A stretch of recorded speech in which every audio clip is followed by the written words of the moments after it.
एक नर्स थी जॉय मिलन। उसको अपने हस्बैंड की स्मेल बहुत पसंद थी और डेली जब उसका हस्बैंड घर आता था तो वो उसको हग करती थी और स्पेशली उसकी स्मेल को सूंघती थी। लेकिन एक दिन जब वो घर आया तो उसमें से एक अलग सी सीलन भरी स्मेल आ रही थी और जॉय मिलन को ये स्मेल कंटिन्यू अपने हस्बैंड में से आई जा रही थी। और एक टाइम के बाद उसका हस्बैंड भी इस चीज से इरिटेट होने लग गया। उसके हस्बैंड का इरिटेट होना भी सही था क्योंकि उसको बाहर से कोई नहीं बोल रहा था कि उसके अंदर से ऐसी स्मेल आ रही है, सिर्फ उसकी वाइफ ही ये बोल रही थी कि उसके अंदर से ऐसी सीलन भरी स्मेल आ रही है। धीरे धीरे करके ऐसे ही टाइम निकलता है और 10 साल बाद उसके हस्बैंड को एक बीमारी डिटेक्ट होती है जिसका नाम है पार्किंसंस। तो जब उसके हस्बैंड का ट्रीटमेंट चला तो एक सपोर्ट ग्रुप में गए और वो अपने हस्बैंड के साथ ही गई।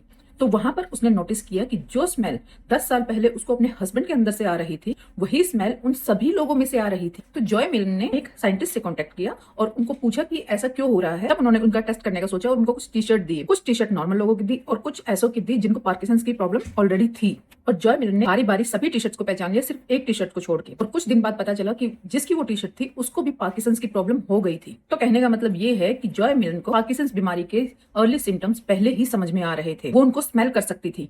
तो इस बारे में आप क्या सोचते हैं, या आपने किसी ऐसे पेशेंट को देखा है या किसी के बारे में सुना है तो मुझे कमेंट सेक्शन में जरूर बताना। और वीडियो अच्छी लगी हो तो लाइक करना और चैनल को सब्सक्राइब करना।